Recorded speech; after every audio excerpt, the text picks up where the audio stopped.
ভিজি দিয়েছে, ভিজি দিয়েছে। হ্যালো সবাইকে। তো খাওয়া দাওয়া করে দুপুরবেলা একটু রেস্ট নিয়ে বিকেলে বেরিয়ে পড়েছিলাম আমরা চারজনে মিলে সমুদ্র সৈকতে। এত সুন্দর সমুদ্র সৈকত, না এসে কি পারা যায়? যদিও আমি সমুদ্রে খুব ভয় পাই। আমি সমুদ্রের পাড়েই ছিলাম সারা পুরী ট্রিপে, আমি নামিইনি সমুদ্রে। কিন্তু আমার হাজবেন্ড ভীষণ ভালোবাসে। যাই হোক, এখানে আমরা চারজন একটু সমুদ্র পাড়ে ঘোরাঘুরি করছিলাম। আমি যেই ঢেউ আসছে দেখে সঙ্গে সঙ্গে পালিয়ে আসছিলাম, কারণ আমি ভীষণই ভয় পাই, ভীষণই। আমার খালি মনে হয় আমাকে যেন টেনে নিয়ে যাচ্ছে। এখানে আমার শাশুড়ি মাও ছিল, শাশুড়ি মাও জলে নামেননি। এখানে আমার শ্বশুর মশাই পেছনে একটু টুকটাক ছবি তুলছিল আমাদের। বাবা ছবি তুলতে ভীষণ ভালোবাসে। আর এখানে আমি চারজনের একটা সেলফি নিচ্ছিলাম সমুদ্র সৈকতে।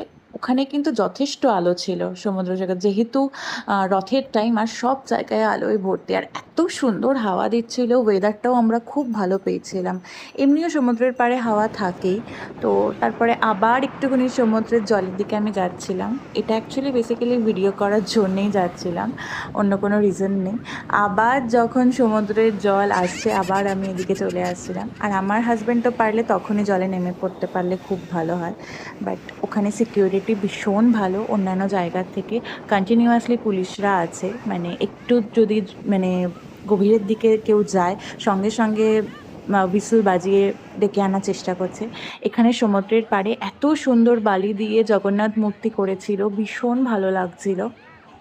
তারপর একটু এই হাঁটাহাঁটি করছিলাম সমুদ্রের পাড় ধরে, আমরা স্বর্গদ্বারের দিকে যাচ্ছিলাম। আমাদের হোটেলটা ছিল একদম পুরী সি বিচের সামনেই, মানে জাস্ট টার্নটা নেবে একদম ফার্স্টে দ্বীপ রিসর্ট। আর এইখানে এই একটু এদিকে এসে নিজের ক্লিপিংস, আর এখানে আমার বর কী করছে গড নোস। তারপর এই আর কি, এখানে আমরা একটু শঙ্খের দোকানে এসেছিলাম, আমার মা একটা শঙ্খ নিতে বলেছিল। তো সেখানে এসে বিভিন্ন ধরনের শঙ্খের, ঝিনুকের জিনিসপত্র দেখে তো আমি মুগ্ধ হয়ে গেছি, এত সুন্দর। বাট প্রচণ্ডই দাম, দরাদরি করতে পারলে সব থেকে ভালো হয়। এখানে আমার শ্বশুরমশাই একটু হালকা করে কেত মেরে নিচ্ছে। তারপর যথারীতি আমরা ডিনার করতে চলে গেলাম। তাড়াতাড়ি ডিনার টিনার করে আমরা সেদিনকে শুয়ে পড়েছিলাম, কারণ পরের দিন আমাদের কোনারক, নন্দনকানন ওই ট্যুরটি করার কথা আছে। তো খাওয়া দাওয়া করে তাড়াতাড়ি শুয়ে পড়েছিলাম। তো পরের ব্লগটা দেখার জন্য অবশ্যই সাবস্ক্রাইব করে রেখো, খুব শিগগির আসছে।